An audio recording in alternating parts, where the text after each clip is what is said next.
Joe Biden continues to face multiple scandals. The Federalist says that the mainstream media journalists are moonlighting as his PR team. The president refuses to answer reporter questions about the classified document nightmare.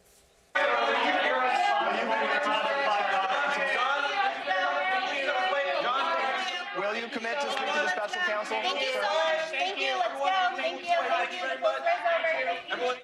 With House oversight committees now in the hands of Republicans, the Biden administration can no longer ignore demands for documents and answers to questions about his involvement in his son Hunter's international financial deals. The establishment media is working double duty to distract from these issues, according to the Federalist.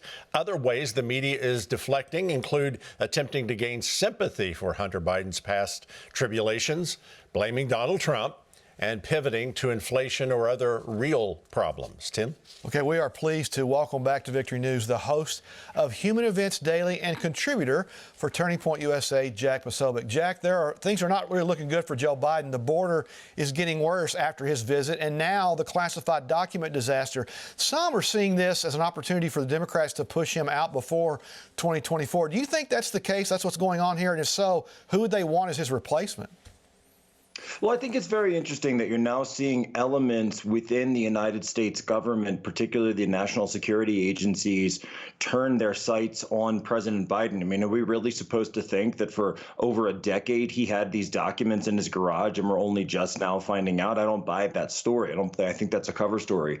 I think what we're essentially seeing here is they understand that Republicans have taken the House, so they now have a seat at the table. And so these national security agencies, which for the last 2 years have run roughshod over conservatives and over the right, they're trying to act like, oh, don't pretend that didn't happen. We didn't go after Mark Houck and the pro-lifers. We didn't lock up, grandmothers for attending January 6th, et cetera. We're on your side now. So you're absolutely right that it is part of delegitimizing President Biden. If they want to replace him, I think the list is a mile long. I think Gavin Newsom wants that spot very much. Kamala Harris, of course, has been talking about it in all but name only. Pete Buttigieg is a name I'd possibly throw out there, but he's also, of course, looking at running for Senate in Michigan. And dark horses, you can't have the discussion without pointing out that Hillary Clinton very much wants to run for president again. Yeah, you're exactly right, Jack. That's a great point. Now, the RNC will hold their winter meetings next week, and they'll possibly choose a new leader.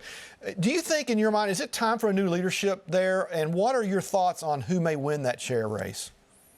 Well, look, if you're a fan of sports, you know that if the coach loses the past 3 championships, you don't keep the coach around it. And so it's not personal. But, I think it is time for new leadership. I understand, obviously, Harmeet Dillon, Mike Lindell are both running for that spot.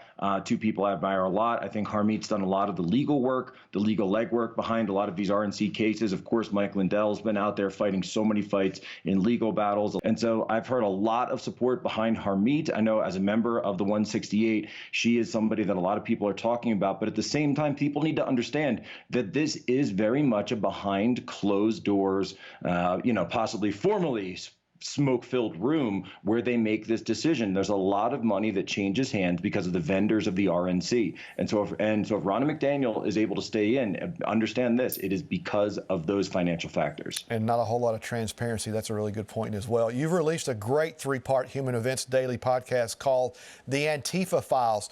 Why did you do that deep dive into this radical group now?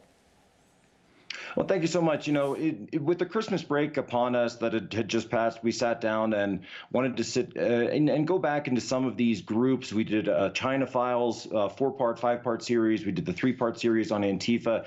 And I really think people need to understand that the origins of Antifa go all the way back to Weimar, Germany, when they were founded by Ernst Thälmann, the leader of the German Communist Party, handpicked by the Bolsheviks and Soviets in Moscow to be their man in Berlin. And so their goal was to destabilize society. And that's exactly what we see these same forces do today. Have you experienced the wrath of Antifa firsthand, Jack?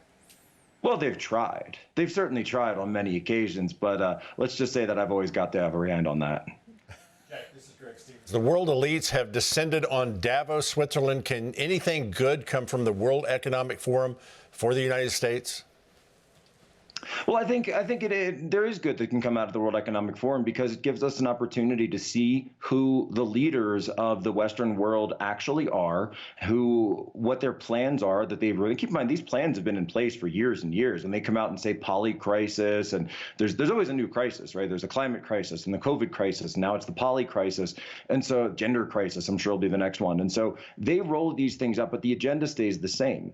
They tell us that the only way, in Klaus Schwab's own words, the only way to solve the poly crisis is for the fragmented world to join together. Well, you know what, Klaus? I'm proud of being a fragment. And I hope there's a lot of other proud fragments out there as well that stand up for our beliefs, that stand up for our patriotism, that stand up for our religion. And so if there's anything good that can come out of that, it's understanding exactly what it is that we're up against and being able to show people that, guess what? We're not making it up. They're saying it with their own words. Right, and that's the best part of it. You're absolutely right. Now, Jack, you're a Navy veteran, intel officer. Thank you for your service.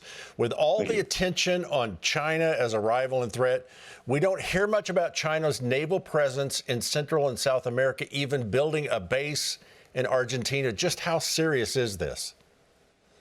Well, it's very serious. And so China's been, of course, throughout the Obama administration, they were building up their presence in the South China Sea to the point of actually creating islands and naval installations in the South China Sea to really turn it into a Chinese lake. They're looking to take that same strategy and bring it to Tierra del Fuego at that strategic choke point across where South America, is just across from Antarctica, as well as their presence in the Caribbean, where we're seeing them fully fund ports in Jamaica, where we see them take over companies that control the Panama Canal, as well as Trinidad, many other islands that they're putting billions of dollars into. And I can only hope, as someone who's focused on China when I was in the Navy and as well as a civilian for the last 15 years, that if China starts building Navy bases in the Atlantic Ocean, then maybe, just maybe, Americans will start waking up to this. Well, you mentioned Panama a second ago. That's one of the strategic points on the planet. And now we're hearing Iran has got something going on in Panama.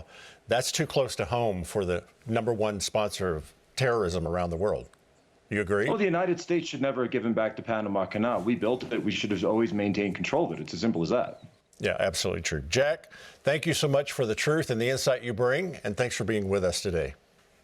Thank you. God bless.